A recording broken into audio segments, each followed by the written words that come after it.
नमस्कार, मी अमीर गद्रे. तुम्ही पाहता न्यूज 18 लोकमत आणि या बुलेटिनमध्ये घेऊया बातम्यांचा वेगवान आढावा.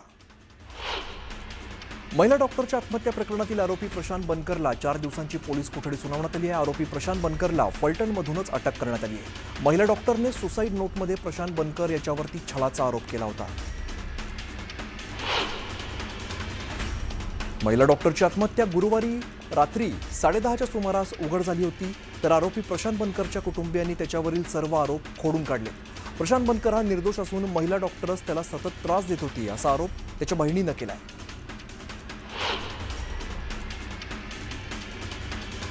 महिला डॉक्टरच्या आत्महत्या प्रकरणातील मुख्य आरोपी गोपाल बदने अजूनही फरार आहे. गोपाल बदनेने याला पकडण्यासाठी पोलिसांची 5 पथकं रवाना करण्यात आलेली आहेत. शेवटचं लोकेशन पंढरपूर असल्याची माहिती समोर आली आहे. फलटणमध्ये आत्महत्या केलेल्या महिला डॉक्टरच्या कुटुंबियांची आमदार प्रकाश सोळंके यांनी भेट घेतली. यावेळेला त्यांनी कुटुंबियांचं सांत्वन केलंय. दरम्यान या प्रकरणातील दोषींवरती कठोर कारवाई करण्याची मागणी आपण करणार असल्याचं साळुंके म्हणाले. फलटणच्या महिला डॉक्टर आत्महत्या प्रकरणात मोठी अपडेट समोर आली आहे. आरोपी बनकर आणि डॉक्टरमध्ये वाद झाला होता. त्या वादामुळे डॉक्टर राहत असलेल्या घराला बनकरने कुलूप लावलं. घर नसल्यामुळे डॉक्टरने हॉटेलवरती राहण्याचा निर्णय घेतला. डॉक्टर महिला आत्महत्या प्रकरणामध्ये बनकर कुटुंबाने आरोप केल्यानंतर महिला डॉक्टरच्या कुटुंबाने त्याला प्रत्युत्तर दिलंय. हातावरती नाव घेतलेल्या सर्व आरोपींना कठोर कारवाई करा अशी मागणी सुद्धा कुटुंबियांनी केली आहे. फलटणमधील महिला डॉक्टरच्या आत्महत्या प्रकरणात एका खासदारांचंही नाव समोर आलंय. मयत डॉक्टरच्या कुटुंबियांसह विरोधकांनी थेटपणे यात भाजपाचे माजी खासदार रणजितसिंह नाईक निंबाळकरांचं नाव घेतलंय. यावरून विरोधक आणि सत्ताधाऱ्यांमध्ये जुंपल्याचं पाहायला मिळालं. फलटणमधील डॉक्टर आत्महत्या प्रकरणी आयजी सुनील फुलारी यांच्याकडून सातारा पोलिसांची झाडाझडती घेण्यात आलेली आहे. प्रकरण योग्य पद्धतीने हाताळलं नसल्यामुळे आयजींनी अधिकाऱ्यांना सुनावलं असल्याची माहिती न्यूज 18 लोकमतला सूत्रांनी दिली आहे.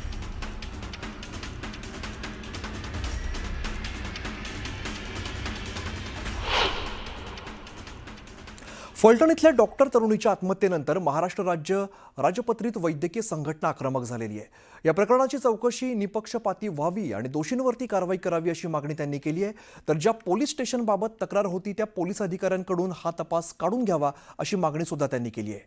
योग्य कारवाई न झाल्यास आंदोलनाचा इशारा सुद्धा या संघटनेनं दिलेला आहे. त्यांच्याशी बातचीत केली आमचे प्रतिनिधी ज्ञानेश्वर साळोखे यांनी.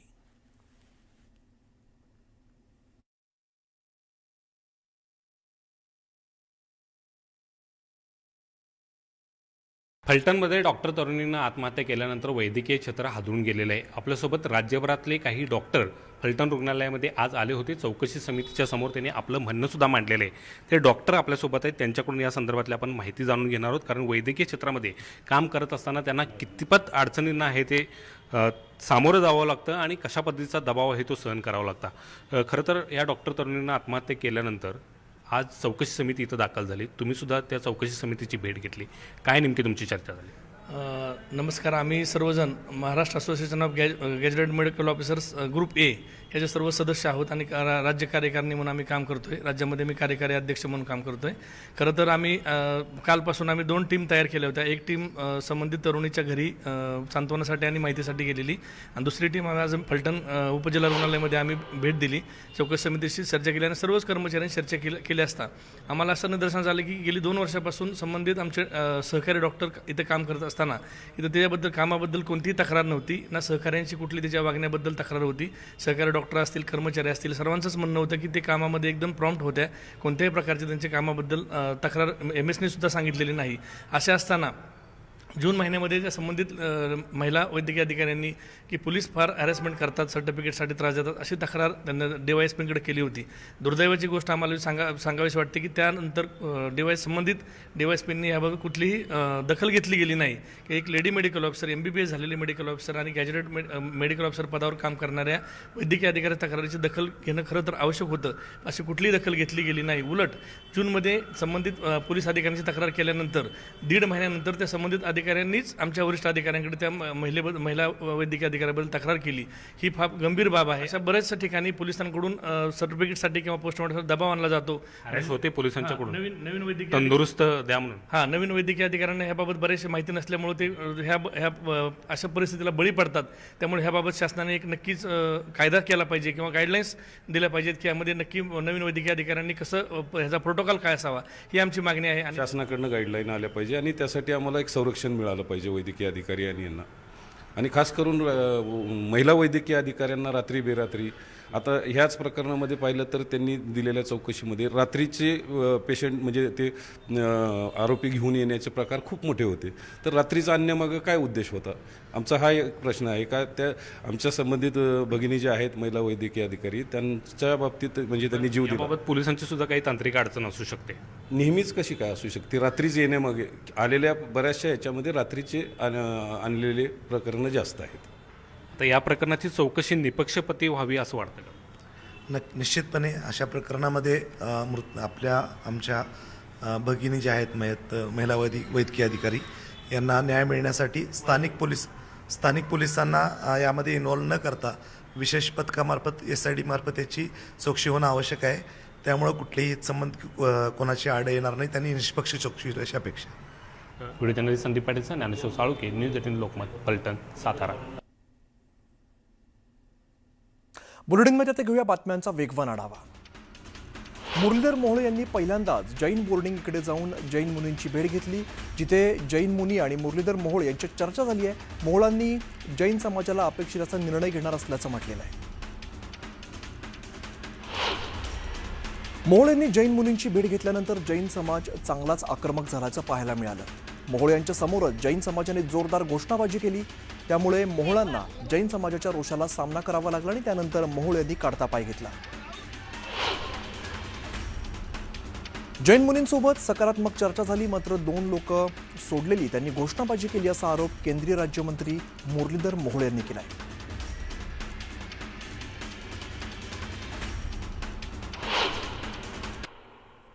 आणि एक महत्त्वाची बातमी समोर येते. रवींद्र धंगेकर जैन बोर्डिंग व्यवहार प्रकरणी आंदोलन करणार आहेत. रवींद्र धंगेकरांचं ट्विट करत त्यांनी माहिती दिलेली आहे. 27 ऑक्टोबरपासून हे आंदोलन केलं जाणार आहे.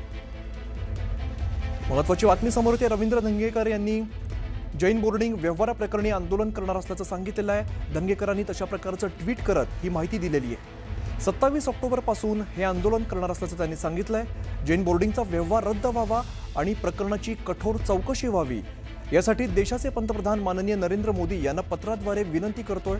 तसंच 27 ऑक्टोबर 2025 पासून हा व्यवहार रद्द होईपर्यंत मी तमाम पुणेकरांसह जैन बोर्डिंग इकडे बेमुदत धरणं आंदोलन करतोय असं त्यांनी ट्विट केलेलं आहे. तर रवींद्र धंगेकर यांनी जैन बोर्डिंग व्यवहार प्रकरणी आंदोलन करणार असल्याचं सांगितलेलं आहे. रवींद्र धंगेकरांनी तशा प्रकारचं ट्विट केली आहे. 27 ऑक्टोबरपासून आंदोलन करणार असल्याचं त्यांनी सांगितलेलं आहे.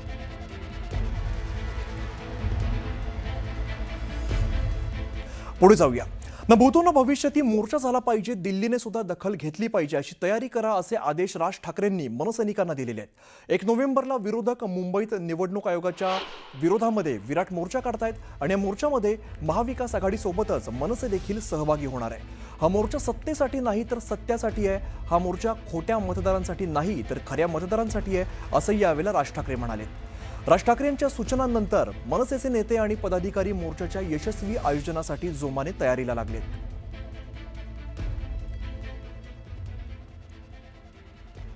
आता बघूया उर्वरित वेगवान घडामोडी.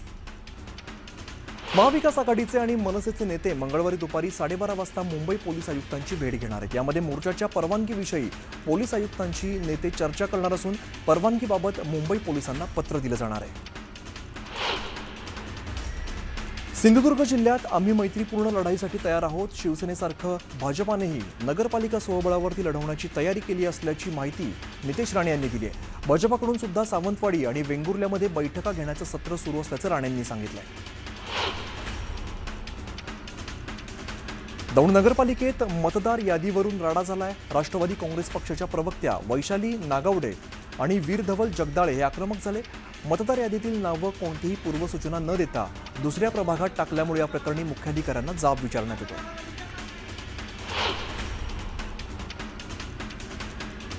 संगमनेरमध्ये आमदार अमोल खताळ यांच्याकडून दिवाळी फराळ कार्यक्रमाचं आयोजन करण्यात आलेलं आहे. बाळासाहेब थोरातांचा पराभव केल्यानंतर खताळ यांच्याकडून पहिल्यांदाच दिवाळी फराळ कार्यक्रमाचं आयोजन करण्यात आलेलं होतं. जलसंपदा मंत्री राधाकृष्ण विखे पाटील यांच्या उपस्थितीत हा कार्यक्रम पार पडला आहे. उपमुख्यमंत्री एकनाथ शिंदेंनी दिवाळीच्या शुभेच्छा देण्यासाठी पंतप्रधान मोदींची भेट घेतली. विकासाच्या अजेंड्यावर मोदींशी चर्चा केली. तर भेटीमध्ये बाळासाहेबांच्या आठवणींना उजाळा देण्यात आला असं वक्तव्य उपमुख्यमंत्री एकनाथ शिंदेंनी केलं.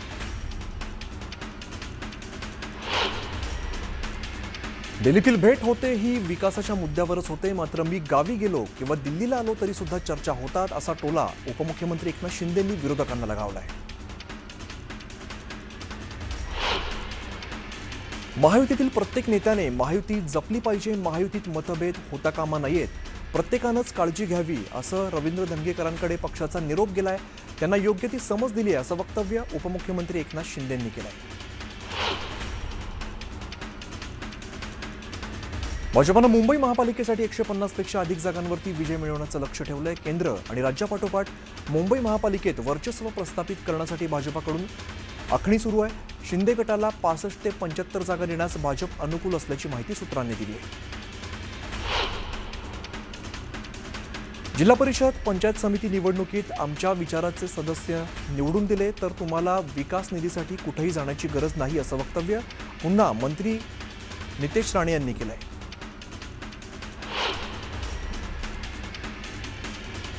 25 ते 30% कमिशन दिल्याशिवाय नगर परिषदेत कोणतंही काम झालं नाही असं म्हणत भाजप नेते प्रणय फुकेंनी दिवाळी स्नेहमिलन कार्यक्रमामध्ये खळबळ उडवून दिली. यामध्ये करोडोंचा घोटाळाही झाला असल्याचं त्यांनी सांगितलंय. नगर परिषदेत आपली सत्ता आली तर त्याची चौकशी करू असा दम सुद्धा त्यांनी दिलाय.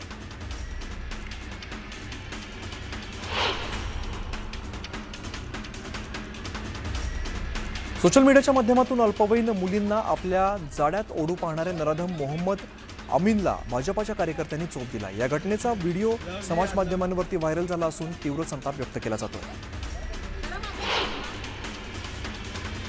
साताऱ्यातून आणखीन एक धक्कादायक बातमी समोर येते आहे. साताऱ्यातील कराड तालुक्यात नांदलापूर गावच्या हद्दीमध्ये पूर्वीच्या भांडणाचा राग मनात धरत 2 दुचाकीवरून आलेल्या तिघांनी सिने स्टाईल एकाचा पाठलाग करत कोयत्याने सपासप वार केलेत. यामध्ये प्रवीण बोराडे यांचा मृत्यू झालाय.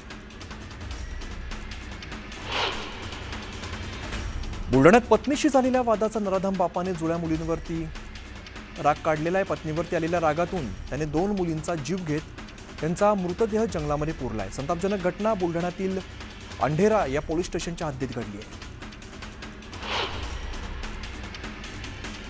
उल्हासनगरमध्ये 4 ते 5 जणांनी 2 तरुणांच्या डोक्यामध्ये सिमेंट ब्लॉक टाकत त्यांच्यावरती तीक्ष्ण हत्याराने हल्ला केलाय.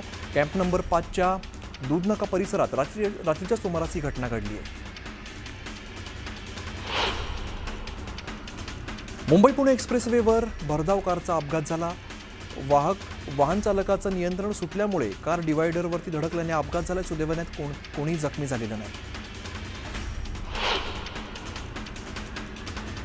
मुक्ताईनगर तालुक्यातील चालबर्डी परिसरात कंटेनरवरील नियंत्रण सुटल्यामुळे तब्बल 30 फूट खाली कोसळलेला आहे. पुलाखाली चिखल असल्यामुळे चालक आणि क्लीनर सुदैवाने बचावले. उपरी गावात नगर परिषदेच्या निवडणुकीचं वारं आता जोमानं वाहू लागलेलं आणि अशामध्येच दिवाळीच्या शुभेच्छांसाठी अनेक ठिकाणी उमेदवारांनी डिजिटल फ्लेक्स लावले.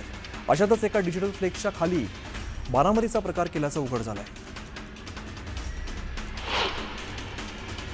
अरुळी कंचन परिसरात काही दिवसांपूर्वी घडलेल्या 20 वर्षीय तरुणीचा खून झालेला होता. खुनाच्या प्रकरणातील आरोपीला अटक करण्यात आल्यानंतर पोलिसांनी आरोपीची गावातून धिंड काढली आहे.